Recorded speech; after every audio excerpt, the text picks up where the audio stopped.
Boa tarde, pessoal, tudo bom? Começando aqui mais uma análise da semana aqui com Rui Costa Pimenta. Boa tarde, Rui. Tudo bem? Tudo bom, na medida do possível, mas... bom, antes de mais nada, a gente já chegou a 250 mil inscritos no nosso canal, está crescendo muito.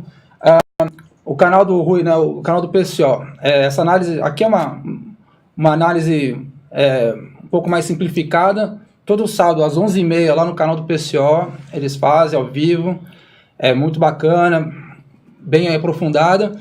Aqui também, né, a gente tenta aproveitar o máximo possível o Rui aqui. Então, pessoal, inscreva no canal, chama o pessoal do Facebook, voa para cá, para o YouTube, que vamos começar aqui. Bom, vamos lá, Rui. Para tentar entender esses primeiros movimentos aí desse governo Bolsonaro que está vindo pela frente, a gente tem...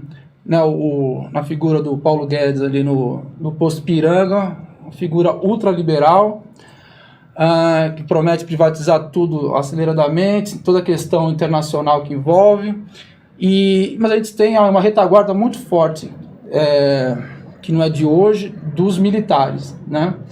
E que em tese militares são nacionalistas, patriotas, e se realmente forem, você vai ter uma grande já contradição lá dentro, né? Então, para a gente começar a entender... e aí você vai ter um super ministro, um xerifão que seria o Moro, com todo um redesenho ali do Ministério da Justiça. Então, assim, um Estado tende a ser, não digo autoritário ainda, mas policialesco, né? A Lava Jato ali, ampla ali, com muita força. O que está pintando aí, Rui? Bom, eu acho que... em relação ao problema que você levanta, da composição do governo e tudo mais, eu acho que nós temos que prestar atenção que esse é um governo contraditório, né? Ele tem, mesmo do ponto de vista dos militares, não é só o Paulo Guedes, ele tem duas alas aí. Por exemplo, o Mourão é abertamente pró-norte-americano, pró-imperialista, fez várias declarações nesse sentido. E os outros militares são militares mais da direita das Forças Armadas, que costumam flertar com essa posição, eu não diria nem nacionalista, porque eu acho que é um exagero de se tratando desses generais. Uma posição meio patrioteira, né? É um pouquinho diferente. Mas o fato é que eles não representam a mesma ala. Eu acho que uma das condições para que o Mourão pudesse assumir era adotar essa política. O Paulo Guedes é um homem do Instituto Milênio, né? Ultra neoliberal, como você falou. Ele mesmo declarou que, se dependesse dele, ele privatizava todas as empresas estatais. Agora falou que vão discutir no governo, porque o Bolsonaro havia dito muito tempo atrás que não privatizaria nada, que é uma coisa do passado e tal. Eu acho que o governo está cheio dessas contradições, né? Eu imagino que muita gente que estava de cabelos em pé com o governo se acalmou um pouco. Acho que isso daí é uma coisa que a gente deveria explicar um pouquinho. Durante a campanha eleitoral, o PT fez a campanha de que a vitória do Bolsonaro seria a vitória do fascismo. Logicamente, o Bolsonaro é um fascista. Isso aí não podemos colocar em questão de forma nenhuma, seria um erro. Mas, evidentemente, que não basta você eleger um elemento da extrema-direita para que o regime político assuma características fascistas, né? Eu acho que isso daí, meio que à medida que o governo apareceu, que não aconteceu nada de extraordinário, as pessoas relaxaram um pouco, respiraram aliviadas, né, com essa situação. Agora, eu acho que não é uma situação, não é o que estava sendo pintado na eleição, mas também não é uma situação como está sendo pintada agora, exatamente o contrário, de que vamos reconhecer o governo, que ele foi um governo democraticamente eleito. Isso é uma farsa, né? Se o pessoal não gosta de escutar, já vi que tem gente que não gosta de escutar isso daí. Mas a gente tem que falar o tempo todo. É uma farsa, o governo é o resultado de uma fraude, não foi eleito democraticamente coisa nenhuma. Foi um show de arbitrariedades, né? E não dá para a gente acreditar seriamente que a eleição justamente do Bolsonaro tenha interrompido o progresso do que nós estávamos vendo antes com o golpe de Estado. Seria uma análise totalmente sem pé nem cabeça. Quer dizer, se durante o governo Temer, que era um governo fraquíssimo, as investidas contra os direitos democráticos, houve praticamente uma liquidação da Constituição Nacional, com o Bolsonaro isso aí só pode aumentar, a não ser que o Bolsonaro, de repente, virou o salvador da democracia no Brasil, alguma coisa do gênero. É muito absurdo. Então, eu acho que o correto é focalizar corretamente o que está acontecendo. É uma vitória política da direita, apesar das eleições serem fraudadas, a direita está no governo aí e conseguiu, graças também à péssima política da esquerda, uma política muito oportunista, conseguiu criar, por enquanto, aquela imagem, né? Mas é um governo perigoso, é um governo que atua sobre a base de uma constituinte em dissolução, de uma constituição em dissolução, praticamente liquidada, e que vai tentar impor um governo autoritário no Brasil e que pode, numa determinada situação de crise, levar a um golpe militar. A presença dos militares no governo é muito grande para que não se tema essa possibilidade. Mas quando você fala assim da Constituição que está, né, se diluindo, com ela, assim, então, praticamente o pacto feito na redemocratização, que era um regime, né, democrático que vinha, se a Constituição está indo para o espaço, o próprio regime está sendo desconstruído também, né? Exatamente. E aí, quando a gente nota que já não há equilíbrio entre os poderes, né, e eles estão sendo corridos por dentro, né, os três poderes já faz um tempo. Então, só que agora a gente tem um cenário, como a gente falou no início, então, se a gente, não vou falar, não sei se eu posso falar de uma ruptura, mas se está caindo, vai ter um governo, em tese, não vou colocar democraticamente eleito, mas pelo menos vai ter o verniz de democraticamente eleito, pela imprensa, o que seja. Então, eles vão ter uma missão, mesmo que não pediram, mas eles vão ter que reconstruir ou dar minimamente um caminho para esse novo regime que está... Né? E sem contar que a gente está num contexto maior de uma grave crise do capitalismo e pode ser que estoure alguma coisa pior aí na frente. E tudo isso. Então a gente está com... Então o país agora está a gente tem, como a gente falou, alguns militares, um presidente de extrema-direita com características fascistas e um ultraliberal na economia. E para reconstruir esse regime, ou para ditar isso no regime, é muito preocupante, não é?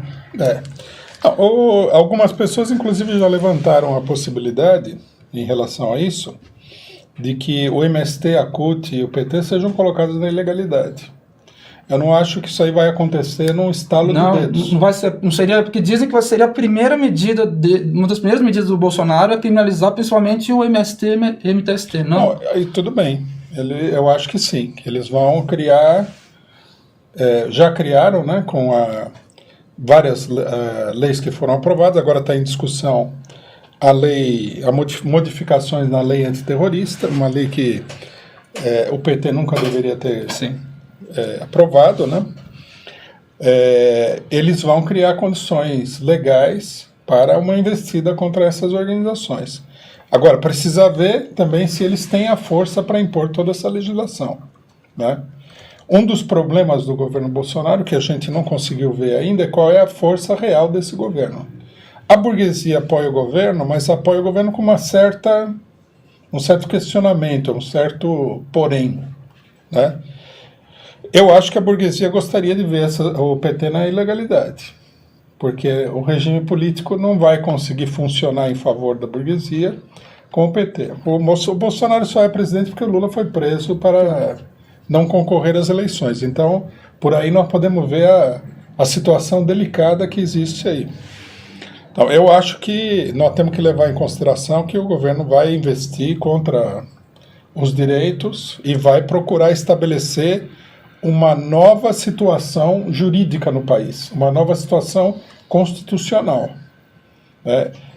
Eles não falaram nada especialmente sobre isso, porque talvez eles pretendam fazer isso daí por debaixo digamos assim, o mais discretamente possível. Em vez de chamar uma constituinte, O Mourão, você deve se recordar, chegou até a falar em constituinte de notáveis. De notáveis, né? sim. Escolher meia dúzia de pilantras que vão fazer a Constituição no lugar do povo. Pilantras iluminados. Pilantras iluminados, que no Brasil não está em falta, né? Mas eu acho que não. Eu acho que com a situação dentro do Congresso, eles vão aprovar leis, vão aprovar reformas constitucionais, né, propostas de emendas constitucionais, e vão modificar o regime político a ponto de que o regime político não seja nada parecido com o regime anterior. Várias coisas já foram feitas, inclusive. Sim. Então aqui entra a pergunta do Marcos Dornelles. Obrigado, Marcos. Se teremos um governo estilo junta militar. A gente pode chegar, porque a gente, né, pode avançar, como que é? Eu acho que o governo brasileiro ele vai seguir o modelo dos outros países que foram vítimas de golpes de Estado. Paraguai e Honduras, por exemplo.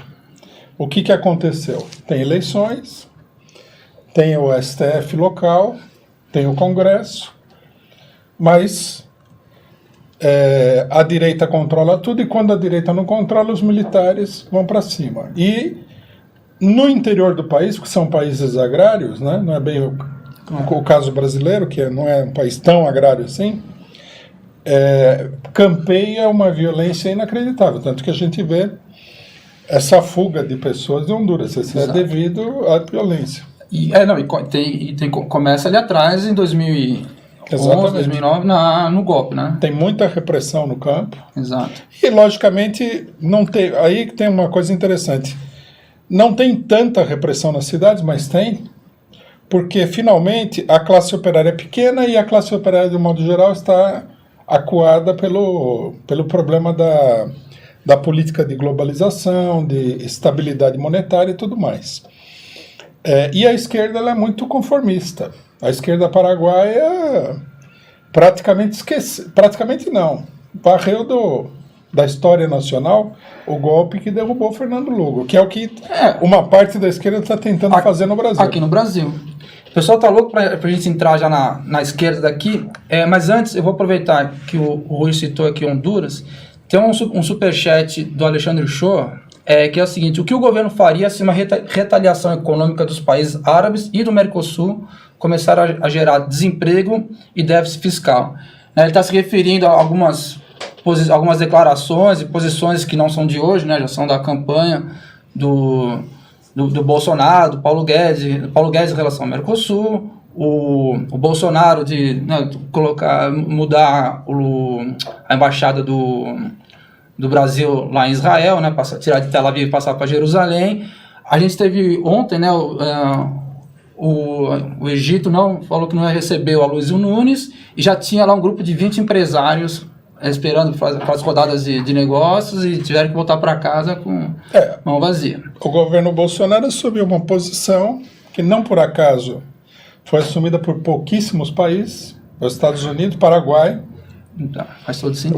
O Brasil ali, né, sem demérito para o Paraguai, que é um povo, grande povo, muito combativo, né? Mas o Brasil está equiparado ao Paraguai depois do golpe. Eu acho que nós vamos ter que esperar para ver, mas a impressão que eu tenho é que, diferentemente, por exemplo, do governo Collor, governo FHC, que conseguiram tomar medidas econômicas o Collor para segurar por um período a situação, e o FHC por um período mais durável, né, o Plano Real, que eram políticas que estavam de acordo com a política internacional do imperialismo e se apoiavam no desenvolvimento econômico internacional, na situação econômica internacional. Nós estamos atravessando um período muito complicado, pode haver um estouro da bolha financeira a qualquer momento, e me parece que a política do Bolsonaro é uma política ultra recessiva também. Isso daí, eu acho, inclusive, que a política do Bolsonaro, bem como do imperialismo em geral, não tem nada a ver com desenvolver a economia brasileira. É uma política de pilhagem, de assalto. Isso daí pode estourar, a bomba pode estourar na cara dos golpistas com a política econômica. É um problema que nós enfatizamos várias vezes. O problema da burguesia não é só eleger um presidente. Ela precisa dar um destino dar uma saída para a economia brasileira. Se ela não conseguir fazer isso daí, o país caminha para uma situação de extrema polarização. E aí inclui, já estão falando, assim, a educação está sob ataque aqui já, não é de hoje. Diz até que essa questão dos escolas sem partido vem de fora, é tática do Steve Bannon, ou desse movimento dele. Com certeza. Mas aqui parece que a irmã do Paulo Guedes, ela é de uma associação de escolas, não sei se são escolas privadas. Escolas privadas. Eles falam muito de ensino à distância. Então, parece que eles vão realmente acelerar a privatização, tudo, tende a ir para esse caminho. Então, assim, a gente já está com os gastos congelados por 20 anos. Talvez, assim, abra espaço para não vou falar movimento de massa ainda, mas porque não vai sobrar nada. Já não está sobrando nada hoje para a classe pobre, já subindo um pouco. Mas para a classe de baixo não vai sobrar nada mesmo, né? Assim, nem migalha mais. É uma política de guerra contra a população.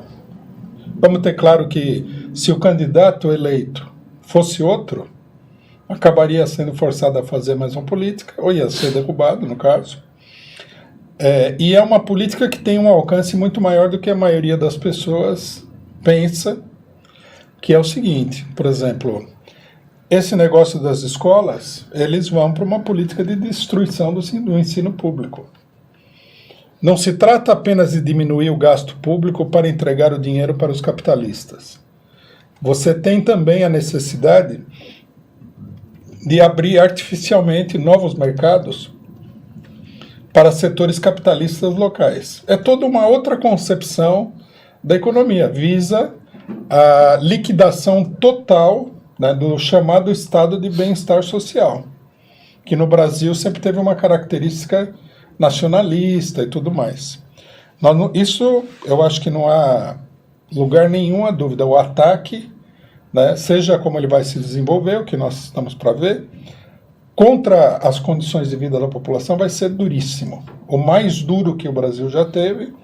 E nós temos que lembrar que quando o FHC aplicou, sei lá, metade dessa receita, 1/3 dessa receita, né, a situação ficou tão tensa que a burguesia teve que aceitar o Lula como presidente. Então pode ser que, de uma maneira totalmente negativa, esteja aparecendo aí uma janela de oportunidade, vou dizer assim, para o movimento. Eu vou entrar com uma pergunta aqui do Cleiton Silva. Como traçar uma estratégia de resistência se todas as redes sociais são de controle do imperialismo americano? Com espionagem e manipulação estão 10 passos à frente. E a gente, quando o Wilson Fernando, Rui, como combater as fake news vindas do bolso? Então, assim... Aqui a gente tem uma coisa que é muito curiosa, né, da política nacional. As colocações, elas evidentemente são colocações muito bem intencionadas, no sentido de que é preciso combater o governo e tudo mais, né? Mas elas se referem exclusivamente às redes sociais. Elas se esquecem que existe uma outra rede no Brasil, que é a rede dos movimentos sociais e de trabalhadores, que é uma coisa gigantesca, muito superior a qualquer tipo de rede social. A rede social é uma brincadeira de criança, perto de coisas assim, como, por exemplo, a CUT tem 4.000 sindicatos na sua base. Você imagina, são milhões de trabalhadores. Agora, isso aí tá deixado de lado. O MST é uma organização muito grande. E há várias outras organizações, né, que compõem assim, uma rede de milhões e milhões de pessoas. Eu acho que é isso daí que deveria ser explorado. Por exemplo, nós estamos falando desde o golpe de 2016 que é preciso ir às fábricas. É preciso mobilizar os trabalhadores. Tudo bem que a situação dos trabalhadores é difícil, com o desemprego e tudo mais. Mas o trabalhador, ele tem uma tendência a se politizar com bastante facilidade. Nós vimos agora recentemente a reação nas universidades, uma reação praticamente espontânea às agressões fascistas dos bolsonaristas. Se existir um trabalho de mobilização, as universidades todas vão se levantar. Quer dizer, nós temos que levantar o povo contra o governo Bolsonaro. Claro. Esse é o problema. Agora, enquanto a esquerda ficar falando que reconhece o governo e tal, isso é uma conversa. No final, além de ser muito oportunista e capitulador, é uma conversa fiada, porque isso aí não vira nada. Reconhece ou não reconhece, a trovoada vai cair de qualquer jeito, você entendeu? Reconhecendo ou não. Não, com certeza. É que assim, eu entendo a questão das redes sociais, principalmente do WhatsApp, é que foi algo assim, muito forte nessas eleições, muito decisivo, inclusive, né? Nas eleições ela é forte. Mas, por exemplo, se você tem uma categoria como os professores de São Paulo, tem 200 e tantos mil professores, veja só. Claro. Se você fizer um trabalho de mobilização, você não precisa só... Você pode usar a rede social também, lógico. Não, sem dúvida. Mas se você for nas escolas, distribuir boletim, chamar reuniões, há muitos meios de mobilização. E eu acho que está na hora de fazer isso daí. Claro, não, isso a gente vinha falando antes da eleição, assim, durante a eleição. Então, antes de chegar na parte dos partidos, que as pessoas querem muito saber, mas uma questão que eu queria colocar é em relação à CUT, por exemplo, e até os sindicatos dos professores. A questão do imposto sindical já fragilizou um pouco, né? Ou não? Não, foi pouco. É pouco, que eu realmente desconheço, assim, não acho não que é, seja... Não é motivo. Não acho que seja decisivo, não. Tá. A POSP, por exemplo, para citar um único caso, é um sindicato muito forte, tem condições de sobreviver, inclusive só com a mensalidade dos professores. Ok. Isso daí não... O que o imposto sindical vai afetar são vários sindicatos mais fracos e categorias mais desorganizadas. Aí os patrões vão engolir os sindicatos. Mais coach, é peste. Não, claro, mas não é... Não atinge todo mundo, nem nada. Bom, então aí chegando então nos partidos, né? Alguns quadros do PT já falam, né, uma frente ampla democrática, frente social, já até alguns já até escreveram de começar a ser um pouco mais generoso, aí eu imagino querendo dizer da questão de ser soberano, né, da hegemonia da esquerda. Só que eu vejo também movimento, por exemplo, do PDT, tentando juntar o PCdoB, a própria Rede, que não são bem de esquerda, mas o PCdoB, mas para tentar no movimento tentar isolar o PT também. Então, como você está enxergando a situação hoje das esquerdas, os movimentos da esquerda, e na sua opinião, qual deveria ser o movimento da esquerda agora? Incluindo o que você falou. Né? Primeira coisa, é uma coisa óbvia que PCdoB, PDT e tal, existe aí uma ala que é denominada de esquerda, a gente já advertiu aqui milhares de vezes que o Ciro Gomes não é uma pessoa de esquerda, né? Mas a campanha eleitoral é forte aí, então fica essa dúvida. Tentam construir uma alternativa ao PT porque eles sabem que a burguesia não aceita o PT. A burguesia só vai aceitar o PT se o PT modificar completamente, que é o que algumas pessoas estão pedindo. Mas é uma coisa complicada, né? Precisaria esquecer o Lula, essa é uma reivindicação. Precisaria colocar a ala direita à frente do partido, no caso... O candidato da ala direita é o Haddad, já falaram, né? Eles querem tirar a Gleisi e colocar o Haddad na presidência do PT. Querem aproveitar a eleição para fazer essa revolução dentro do PT, né? E querem que o PT se livre de todos os elementos ligados ao poder político da era Lula. Quer dizer, o PT se transformaria assim num PSB. Ou um PSDB atrás, é quase isso. É um PSB, né? PSB. Esse partido fisiológico mais discreto e tudo mais. Quer dizer, qual é o X do problema? O PT não deve ter uma aspiração a um poder independente, que a burguesia rejeitou foi isso daí. A independência do PT em relação aos setores mais ligados ao imperialismo. E é uma independência bem pequena, vamos falar que é verdade. Claro. Mas ela rejeitou esse aspecto. Bom, mas isso daí também eu acho que não tem importância, né? Do ponto de vista da questão central. Qual é a questão central? Nesse momento, não dá para ficar pensando em eleições, é uma loucura. O que se deveria pensar é em organizar um movimento para reagir aos ataques do governo Bolsonaro, que estão sendo preparados aí, vão cair como uma grande tormenta sobre a cabeça da população.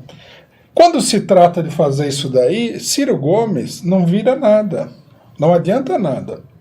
Ciro Gomes é um político que faz discurso aí na rede social, ele não tem quem que ele vai trazer, quem que ele vai mobilizar. Não existe nada disso. Quer dizer, você precisa mobilizar as organizações dos trabalhadores. Então, o que é que nós temos assinalado? Que é necessária uma frente das organizações de luta. Não uma frente parlamentar, não uma frente eleitoral, não uma frente para fazer discurso, nem nada disso. É preciso uma frente onde você consiga, por exemplo, que é uma proposta que nós estamos começando a divulgar e nós vamos discutir dentro dos sindicatos. Toda vez que a direita for atacar os professores nas escolas, você precisa ir lá e reagir aos professores. Não adianta fazer discurso no Senado. Não adianta entrar com processo. Aí acabou essa era. A eleição mostrou isso daí. O Lula entrou com tudo o que era direito dele, tudo foi jogado na lata do lixo. A não ser que o pessoal tenha a ideia de que a birra é só com o Lula. Né? Não, a birra não é nem com o Lula. O negócio agora é esfolar a população brasileira. Ou a gente resiste, reage adequadamente à altura, ou vamos ser esfolados. Esse é o problema-chave. E para isso, a aliança com Ciro Gomes não significa absolutamente nada.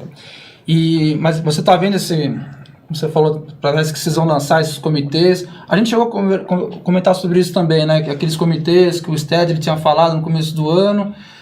E depois vocês fizeram os comitês contra o golpe, né? Mas você está vendo algum movimento nesse sentido? Não. As frentes? Sem dúvida nenhuma que tem. Tem porque muita gente está preocupada.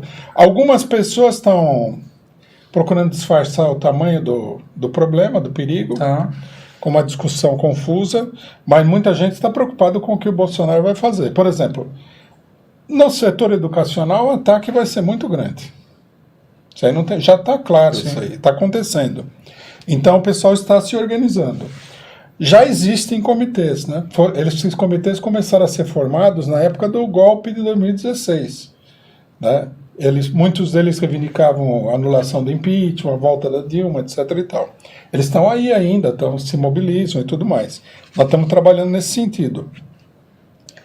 Nós vamos realizar uma conferência desses comitês no começo de dezembro, mas o que eu acho que era, e esse é também um dos objetivos da conferência, é chamar uma grande atividade das organizações de luta dos trabalhadores para organizar a luta na escola, no local de trabalho. É aí que vai se dar a luta. Não adianta ficar pensando que a declaração de um parlamentar ou coisa do gênero vai mudar alguma coisa. Levantar as plaquinhas do Congresso. Levantar a plaquinha. Isso aí não vai adiantar absolutamente nada. Então, Rui, eu sei que você é bastante crítico na relação às eleições, mas eu acho que assim, essa reta final, as pessoas, como você mesmo falou aqui, as pessoas se assustaram, né? Pessoas se assustaram e já reagiram meio que rápido, né? Foi fantástico o que já aconteceu nas universidades. E o povo tá nessa, tem aquele slogan de não vamos soltar a mão, aquelas coisas um pouco mais na linha do amor, mas tem uma, eu sei que você não é muito fã. Não mas nem um pouquinho, na verdade. Não, eu sei, mas tem um pessoal que, assim, tá na linha do amor, mas eles foram pra cima. Eles estão preocupados. Uma coisa que eu sempre falo, eles tocaram pra fora, aquela meia dúzia de fascista ali que chegou com a camisa do Brasil, acho que era do MBL, não sei, tocaram pra fora. Então, assim, eu tô colocando pra você, tem uma força aí que é um pouco do resultado dessa reta final da eleição, que pode ser canalizada para a luta, ou não? Ou não, eu acho que... Uma conscientização até... Eu acho que é resultado do Bolsonaro, porque acontece o seguinte, a maior parte das pessoas estava achando assim, bom, é eleição, inclusive o PT acabou contribuindo muito para dar um caráter assim, de uma aparência de normalidade às coisas. Aí ganha o Bolsonaro. Esse já é difícil de disfarçar. Se tivesse ganho, sei lá, uma outra pessoa que ia fazer a mesma coisa que o Bolsonaro está planejando, ficaria mais confuso. Mas o Bolsonaro, ele assusta mesmo. Ele revela claramente qual é a intenção da coisa. Você acha que se fosse o Alckmin, por exemplo, as medidas seriam bem parecidas, mas ia ter aquele verniz tucano, o pessoal ia... Principalmente ele teria aí uma ilusão do pessoal a favor dele. O problema do Alckmin é que seria um governo fraco porque não teria, né, teria menos apoio popular do que o Bolsonaro, essa é a verdade. Por isso também que ele não ganhou a eleição. Claro. Agora, o Bolsonaro, ele assusta esses generais. Aí aparece uma mocinha lá do PSL, de um estado, acho que Santa Catarina, a deputada ali. Uma deputada falando para as crianças denunciarem os professores e tal. Então, eles tentam criar um clima de terror, né? E o pessoal percebe. E eu acho que está certo, tem que perceber. Mas não adianta ficar simplesmente colocando no Facebook, no Twitter, que olha o que estão fazendo, que horror. Tem que ir lá na escola, né? E tem que quebrar esse processo. Tem que acuar a direita, tem que intimidar a direita. A direita, ela não está tão organizada que ela possa se impor agora. Então a gente não deve deixar que o negócio avance. Né? O perigo maior não é nem tanto a direita. Apesar de que se a esquerda for fraca, não reagir, a direita vai crescer. Quem que não cresce diante dos fracos? Se é fraco, o outro é um lobo, ele cresce mesmo. Não adianta ter ilusão no amor, que o pessoal de direita não tem amor nenhum por ninguém. Não, e eles usam o medo como, não só como política, mas como estratégia mesmo de... Né, e é interessante que eles criam medo e eles se vendem como a receita para o medo, né? Eles jogam nas duas pontas e vai embalando o povo. A campanha foi muito isso, né? Eles querem impor um clima de terror. Exato. Que eu acho que a esquerda controla a maior parte das organizações importantes no Brasil das massas. Não deve se submeter a isso aí. Tem que colocar como palavra de ordem em todos os lugares que tem que reagir. E tem que falar, Bolsonaro, ele é presidente devido à fraude. Tudo isso daqui é parte do golpe de Estado. A confusão foi estabelecida aí porque na eleição ficou parecendo que a coisa entrava numa normalidade, mas como resultado da normalidade saiu o Bolsonaro, que não dá para... E ele teve 1/3 de todos os votos, né? Ele teve 1/3, eu acho. Ou seja, não tem as costas quentes que ele tem é de militar e supremo, mas não tem esse popular, não existe. 2/3 da população não se animaram a votar nele. E uma parte também foi muito mais pelo antipetismo, né? Assim, ele deve ter mas não é só isso, não é só que ele teve 1/3. Ele é uma pessoa que entrou em campo com tudo a favor, juiz comprado, a torcida dele e tal, e aí ele ganha por 1-0, você entendeu? Então você fala, se você não tivesse o juiz comprado, tivesse a torcida, tivesse isso, 1000 coisas a favor dele, ele perderia de 5-0. Por exemplo, Bolsonaro. Se o Lula fosse candidato, não tinha Bolsonaro. Ele podia ganhar outro, ele não ia ganhar. Porque a polarização é muito forte. Claro. O problema é que o PT não entendeu até agora, uma parte não quer entender, ou entende e não quer revelar. É que a manobra de tirar o Lula e colocar o Haddad foi uma manobra errada. Só serviu para dar esse ar de que está tudo normal, de que a democracia está aí. O Bolsonaro, ele desmente isso na figura dele, né? Claro. Uma pergunta chegou aqui no Superchat, Rui, da Denis Reis, do Denis Reis. Aí um pouco mais no plano na geopolítica aqui. O que quer a burguesia brasileira ao apoiar um governo que pretende romper ou reduzir relações econômicas com os principais parceiros como China e Mercosul, e etc. Não é muito irracional isso? É irracional. É completamente irracional e mais.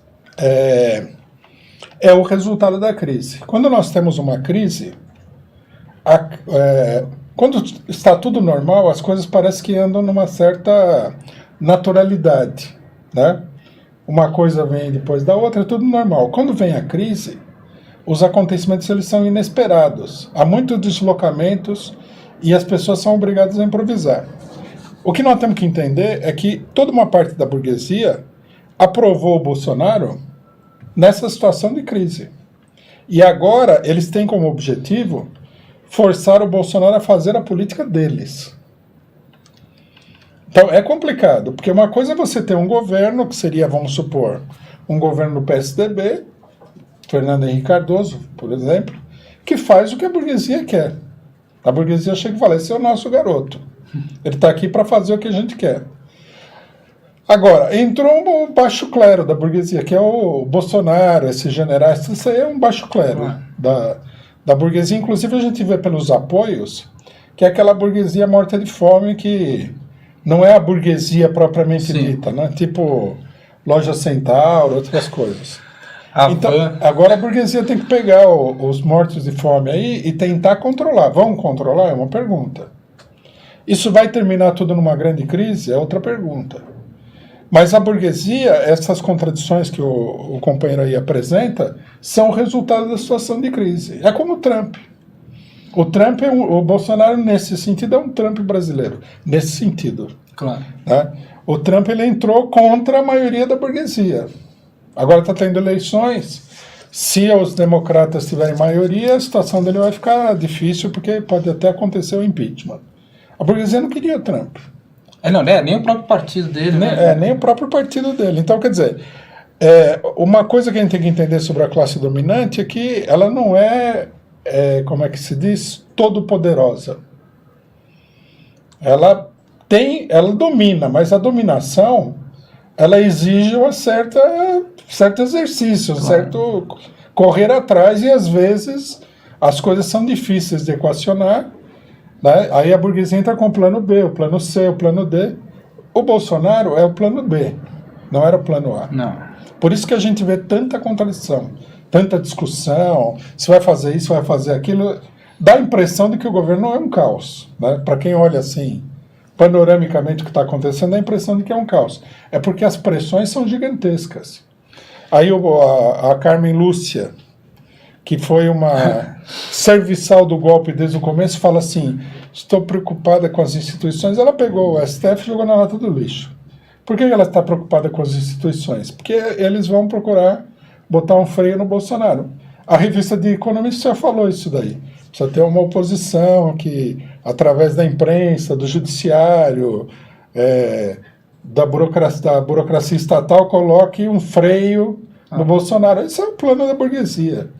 O plano da burguesia é pegar esse Bolsonaro aí, que é um cachorro louco, botar uma focinheira nele e só tirar a focinheira na hora que for para morder a esquerda. Mas então, você enxerga ele mais assim como um fantoche lá dentro, ou ele realmente é um... Ele é um, como você falou, precisa de uma focinheira, ele vai ter força, é um cachorro louco que vai causar muito problema? Ele tem a força dele, tanto que ele é o presidente, né? Escapou. A burguesia não queria, assim como a burguesia não queria o Trump, queria Hillary Clinton. A burguesia que eu falo é aquele setor... Sim, quem realmente detém os meios, a grana, né? Mais poderosos e tal. Eles não conseguiram, porque a crise é muito grande. Aí o que eles fizeram? Eles foram batendo no Trump para colocar ele na linha. E se eles tiverem oportunidade, vamos ver agora, depois das eleições, eles são capazes de derrubar o homem. O Bolsonaro é a mesma coisa. A burguesia votou no Bolsonaro por um único motivo, que não podia ganhar o PT. O pessoal do PT reclama contra as coisas, alguns, né? Uma minoria, na realidade. Critica algumas coisas que eu falo, mas a tese minha e do PCO sempre foi que a eleição foi montada para o PT ser derrotado. E o PT foi derrotado por causa da maracutaia que aconteceu. Nós apontamos isso desde o começo. Né? Então, quer dizer, a burguesia olhou e falou assim, é o Bolsonaro ou é a volta do PT? Então, Bolsonaro, vamos com o Bolsonaro. Eles já tinham, na verdade, desculpa me estender, mas é assim, eles já tinham preparado o terreno, porque o correto na política é assim, você lança a sua política e prepara um plano B já. Ninguém deve confiar exclusivamente no plano A. Tanto que a gente vê que o economista dele é o Paulo Guedes. Né? Setores da burguesia da grande burguesia procuraram o Bolsonaro e falaram, olha, se você vier com esse discurso nacionalista, é capaz que a gente apoie o PT. Você não vai se eleger de jeito nenhum. Tanto que no meio da campanha ele aceitou o Paulo Guedes e falou, não entendo nada disso e tal, e deu na mão do... O Paulo Guedes o que é? Representante de uma política que é a política dos bancos. Talvez um pouco mais agressiva do que o normal. Escola de Chicago, né? Escola de Chicago. Ele é um Chicago boy, né? Então eles já prepararam. O Mourão também. Dá para perceber que o Mourão ele poderia ser vice na outra chapa, Claro. numa chapa do PSDB também. Tanto que ele não foi aceito, né? Ele voltou depois, né? Ele foi, parece que ia ser indicado, não foi aceito, depois que reapareceu ali, depois tentaram até a Janaína Pascoal. Então, ele tá ok, o Bolsonaro, a gente sabe, não foi o plano A, né? Foi o plano B, ou até J de Jair, mas porque eles também tentaram esboçar ali um Luciano Huck, né, um Joaquim Barbosa, até uma Marina, acertaram com o Ciro, né, não foi tão... Mas aí você usou, recentemente, você falou que mas a política do golpe é o bolsonarismo. Agora é o Bolsonaro. Então, abraçou com todas as... Né, e não só para colocar, mas para não deixar fugir daquilo, né? Então, por exemplo, tá tendo muito assim, o Bolsonaro diz uma coisa, alguém diz uma coisa, o Bolsonaro desautoriza. Muitas vezes com uma tática de comunicação, de fazer até um certo ilusionismo para ficar o pessoal perder tempo ali, enquanto as coisas estão acontecendo aqui. Outros dizem que é um governo fraco já, um governo não é fraco, um governo que não se entende. Eu não diria que totalmente, ele teve um grande apoio colocar os corruptos tradicionais no governo. Já é estranho, não deveria estar fazendo isso. Colocou o Sérgio Moro. Eu vi, por exemplo, eu tive a oportunidade, eu não escuto, né? Mas às vezes você toma um táxi e você escuta. Eu escutei a Jovem Pan falando do Moro. O pessoal estava constrangido. Então... E a Jovem Pan não, imagina, bolsonarista no último. Claro. Porque é uma coisa escandalosa mesmo. Né? O Times de Londres, que é um jornal conservador e tudo mais, deu uma manchete praticamente falando que o Bolsonaro comprou o Moro para ganhar a eleição. E agora está pagando ele. Isso aí não é o jornal do PCO que está falando, é o Times, o jornal do partido, ligado ao Partido Conservador. Claro. Não é pouca coisa, é uma coisa muito escandalosa.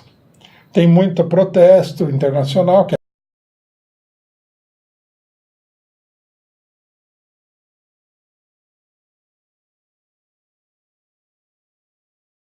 para tentar controlar o homem. Sim. Quer dizer, é um governo confuso e contraditório. Agora, vamos entender uma coisa. Aquilo que é fraco pode se fortalecer dependendo do destino da luta política. Assim como aquilo que é muito forte pode rapidamente se enfraquecer também dependendo da luta política. Se o bolsonarismo não for combatido, ele pode se fortalecer. E a burguesia, vendo que ele se fortalece, ele dá um rumo para a situação, uma hipótese, né? Vai apoiar. Por isso, o movimento operário, o movimento dos trabalhadores da terra e tudo mais, tem que reagir imediatamente. Tem que largar essa conversa mole de se o Bolsonaro é legítimo, não é? Ele não é legítimo de jeito nenhum. Tem que largar esse negócio de vamos esperar 2022, que ninguém sabe se a gente vai estar vivo em 2022, né? É como falou Fidel Castro certa vez, no longo prazo estaremos todos mortos. Né? O negócio é agora, tem que fazer agora. É agora que tem que fazer. É o momento da resistência. E o fato de que o governo seja relativamente fraco, confuso, contraditório, é um fator positivo para enfrentar esse governo. Por isso tem que ser agora. Né? Antes que a situação vá evoluindo de tal forma que um governo desse, que é um grande perigo para todo mundo no Brasil, se fortaleça. Claro. Então você acha que de repente a questão do Moro, que é gravíssima, e vários jornais de direita também, a própria vi na ABC na Austrália, acho que o The Economist também falou, acho que teve na Alemanha também, nos Estados Unidos criticaram também, mas então você consegue enxergar também como um recado já de fora, assim, claro, a coisa é muito na vista, eles perderam o pudor total ali, mas você enxerga também como um recado já lá vindo, principalmente seja de Washington, da casa de House of London, lá de City of London, você acha que pode ser já um recado que estão de olho? É um recado. Não, eles já estão de olho de antes. Eles deram o recado durante a eleição. Quando ele fala de sair do Acordo de Paris, por exemplo, você acha que já... Tudo isso daí eles olham como sendo... Assim, é um governo meio extravagante. Extravagante. Né? E a extravagância em política pode ter resultados catastróficos. O correto é você seguir aquela normalidade. Claro. Né? Por exemplo, você não muda a embaixada para Jerusalém, porque isso daí acirra a luta dos países árabes contra Israel. E a posição de Israel não é tão forte assim que você possa indispor todo mundo o tempo todo contra Israel e se dar bem. Eles têm medo da situação. Veja que o imperialismo foi derrotado na Síria. Sim. Então, quer dizer, eles têm uma política de equilíbrio de forças, de avançar numa determinada medida, de não fazer loucura. E eles olham o governo Bolsonaro e falam, esse governo não é confiável. Tá aí a política de tentar controlar o governo. Agora, uma coisa que é preocupante é o seguinte, nós não podemos, como é que se diz, achar que a burguesia vai controlar o governo Bolsonaro. A burguesia convive muito bem com governos ditatoriais aí. Quem vai fazer com que a burguesia tema o governo Bolsonaro é a luta do povo brasileiro contra ele. Se a burguesia olhar e falar, não, esse governo vai ser atropelado pelo movimento de massas no Brasil, pelo povo brasileiro, eles tiram o Bolsonaro. Claro. Você vê que o Bolsonaro foi na sessão do Congresso para homenagear o aniversário da Constituição. Sim. Não é um gesto que muita gente falou, você tem que ir lá para mostrar para todo esse pessoal que você Respeita. vai ficar dentro de determinados limites. Não é que eles querem que ele respeite tudo, não. Ele vai atropelar um monte de coisa, mas precisa manter as aparências, precisa se relacionar com outros setores e tal. Mas mesmo assim, lá ele faz o sinal da arma, bate uma continência, né? Isso aí é o marketing dele, mas se ele foi para isso...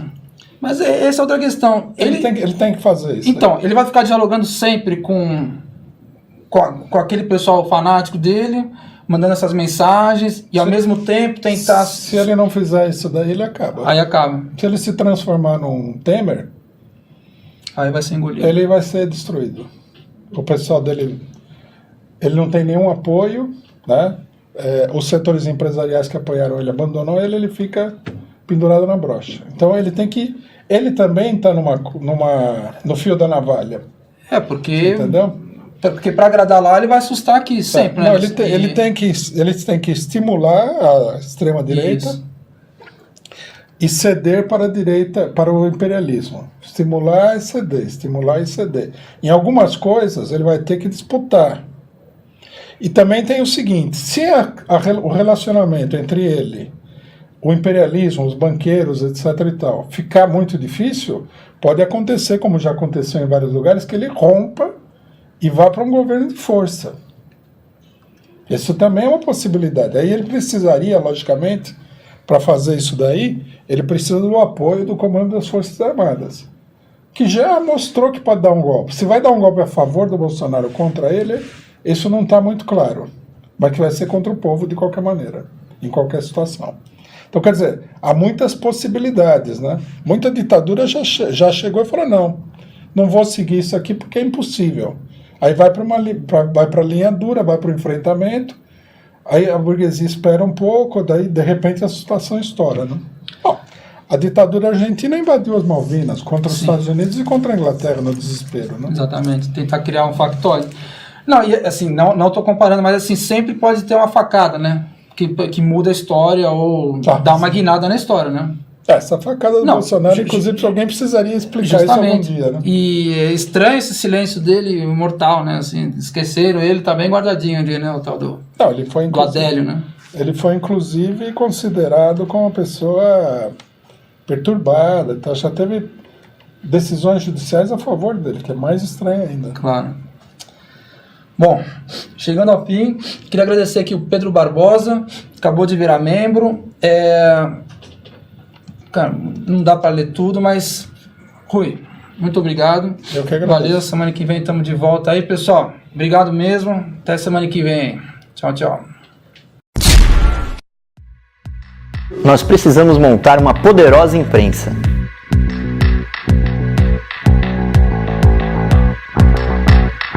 Mas para isso, nós precisamos da sua colaboração. Então acesse o site da Vaquinha e doe o quanto você puder. E não se esqueça, graças a você conseguimos duplicar a nossa programação. Temos 7 horas diárias de programas e quase 1 milhão de visualizações. Essa é uma luta central. Ajude para que seja vitoriosa. Muito obrigado.